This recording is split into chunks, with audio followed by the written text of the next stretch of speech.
वैष्णवीचे सासरचे लोक इतके खालच्या दर्जाची माणसं असतील वाटलं नव्हतं. नवऱ्यानं कानाखाली मारणं म्हणजे तिचा छळ नसतो. नको त्या व्यक्तीसोबत तिचे मेसेजेस सापडले आणि मोबाईल मधले हे मेसेजेस वैष्णवी आणि शशांक खगवणेमधील भांडणाचं कारण होतं. आपली बायको दुसऱ्या व्यक्तीसोबत बोलत आहे ही गोष्ट आम्ही तिच्या माहेरी म्हणजेच कसपट्यांना सुद्धा सांगितली.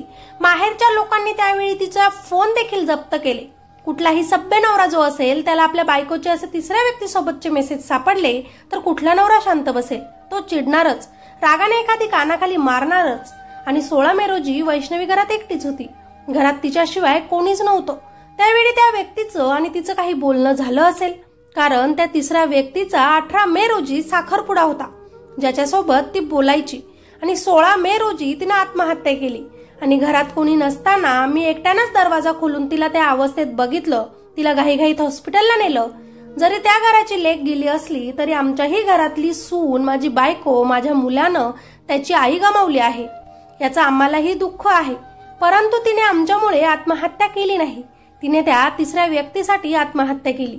त्याच्यासोबतचे चाट आमच्याकडे उपलब्ध आहेत आणि त्याचे पुरावे त्या आरोपी हगवणे कुटुंबाने कोर्टात सादर केले. भर कोर्टामध्ये वैष्णवीच्या चरित्रावर बोट उचललं गेलं.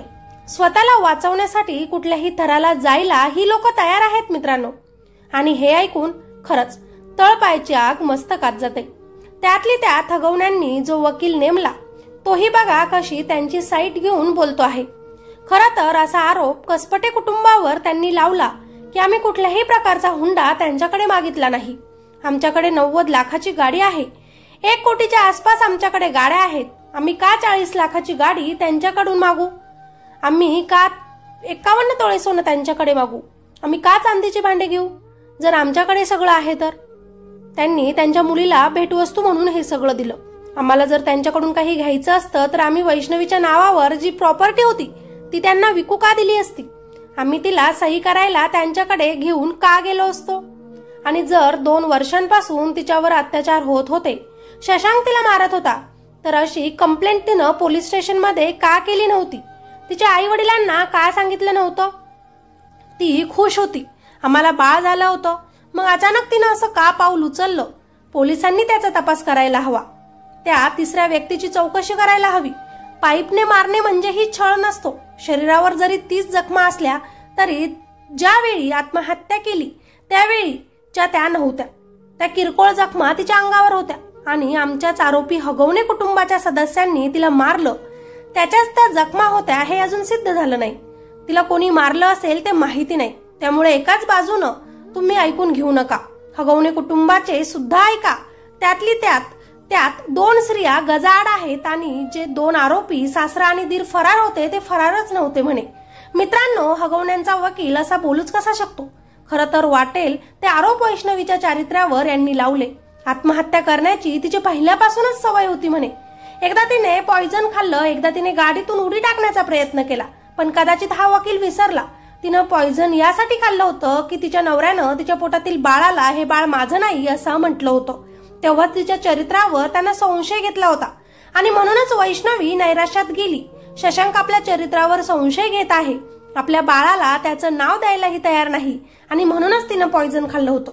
पण त्यातून देवानं तिला वाचवलं आणि त्यामुळेच तेव्हा शशांक वाचला. दुसऱ्यांदा गाडीतून उडी टाकण्याचा प्रयत्न तेव्हा केला होता जेव्हा नंदेनं आणि सासूनं तिला मारलं होतं आणि बळजबरीनं तिला तिच्या आई बाबांकडे घेऊन चालले होते आणि नणंद तिच्या तोंडावर थुंकली होती. म्हणून जीवाचा कंटाळा आल्यामुळे आपल्यामुळे आई वडिलांना त्रास होऊ नये म्हणून ती म्हणाली की ठीक आहे, द्या मला त्रास, मी गाडीतून नदीत उडी टाकते आणि माझा जीव देते, म्हणजे तरी तुम्हाला समाधान भेटेल. परंतु या लोकांनी तिला तसं करू दिलं नाही.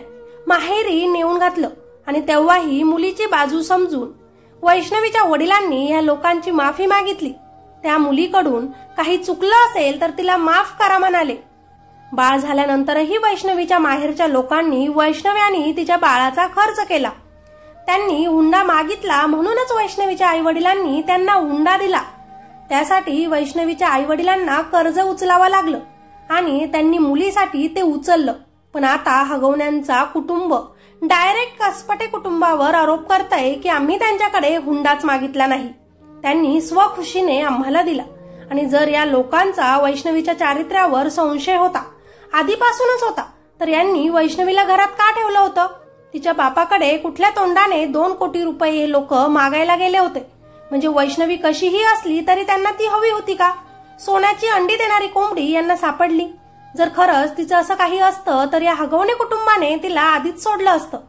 आणि त्यांचा वकील म्हणतोय की त्यांना संसार वाचवायचा होता म्हणून त्यांनी आवाज उठवला नाही. लोकाच्या लेकराला या लोकांनी मारलं आणि तो छळ नाही वरून म्हणताय. जर तुमच्याकडे इतका सारा पैसा होता, महागड्या गाड्या होत्या, कोट्यावधी रुपयांची प्रॉपर्टी होती, मग तुम्ही वैष्णवीच्या घरी पैसे का मागितले? महागड्या गाडीची मांग का केली? वारंवार महागडा मोबाईल, महागडे घड्या का तिला माहेरच्यांकडून मागायला लावलं? जर तुमच्याकडे इतकं सारं होतं तर मग का वैष्णवीला माहेरच्या लोकांपुढे हात पसरवायला लावले? का तिचा छळ केला? अंगावर एकही जागा अशी नव्हती की जिथे तिला मारलं गेलं नव्हतं, मग तरी तो तिचा केलेला छळ नव्हता का? नवऱ्याला लायसन दिलं आहे का बायकोला मारायचं? बायको त्याची प्रॉपर्टी असते का? आणि जरी तिसऱ्या व्यक्तीसोबत काही संबंध असला त्याच्यासाठी ती जीव का देणार? तिचा नवरा होता, तिला एक मूल झालं होतं, तरी ती असं पाऊल का उचलेल? या लोकांनी आधीच सगळं प्लॅन करून ठेवलं होतं.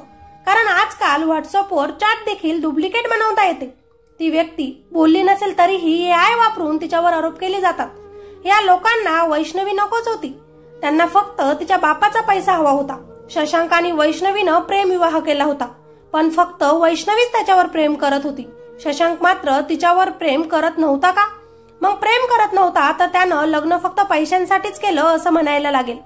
आणि एका सेकंदासाठीही त्यानं तिच्यावर खरं प्रेम केलं असतं तर कोर्टात त्यानं बायकोच्या चारित्र्यावर संशय घेतलाच नसता, आपल्या बायकोचं नाव बदनाम करण्याचा प्रयत्न केला नसता.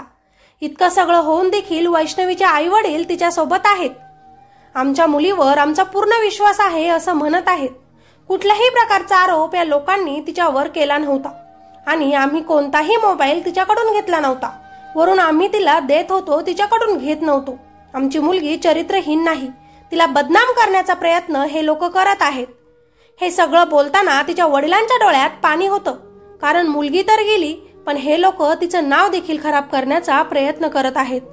परंतु गुन्हेगार आपल्याला वाचवण्यासाठी कुठल्याही थराला जाऊ शकतो आणि त्यांची साथ देणारे वकील स्वतः जिंकण्यासाठी, आरोपींना वाचवण्यासाठी कुठल्याही लेवलपर्यंत जाऊन खोटं बोलू शकतात. खोटं बोलणारे वकील, गुन्हेगारांना वाचवणारे वकील यांच्यावर बार असोसिएशननं काहीतरी कारवाई करायला हवी, म्हणजे परत हे खोटं बोलण्याची हिंमत करणार नाहीत. कुणाच्या मुलीवर असे वाईट आरोप लावणार नाही. स्वतःच्या मुलीला त्या जागेवर ठेवून बघावं आणि नंतरच बोलावं की त्या बापाचं मन आता काय म्हणत असेल, ज्यांच्या मुलीवर तुम्ही चरित्रहीन असल्याचा आरोप केला. काल हगवण्याच्या वकिलांनी जे वक्तव्य केलं अतिशय वाईट होतं. ऐकून खूप दुःख झालं की आजही मुलीची चुकी नसताना गुन्हेगारांना वाचवण्यासाठी मुलीच्याच चारित्र्यावर बोट उचललं जातं, तिलाच बदनाम केलं जातं. परंतु वैष्णवीला कोणत्याही परिस्थितीत न्याय मिळायलाच हवा आणि गुन्हेगारांना शिक्षा. बाकी हगवण्यांचा वकील जे काही बोलत आहे, जे काही आरोप त्यांनी वैष्णवीवर केले आहेत, नवऱ्यानं मारणं म्हणजे छळ नसतो का? वकिलांनी ज्या काही प्रतिक्रिया दिल्या आहेत त्याच्यावर तुम्ही काय प्रतिक्रिया देऊ इच्छिता? हगवण्यांचा वकील जे बोलतोय ते तुम्हाला योग्य वाटतं का? वैष्णवीला आता न्याय मिळावा असं वाटत असेल तर आपला आवाज उठवा, तिला न्याय मिळवून द्या. प्रकरण दाबून आरोप्यांना मोकळं सोडू नका, नाहीतर परत एक वैष्णवी या सगळ्यांना बळी पडू शकते. धन्यवाद.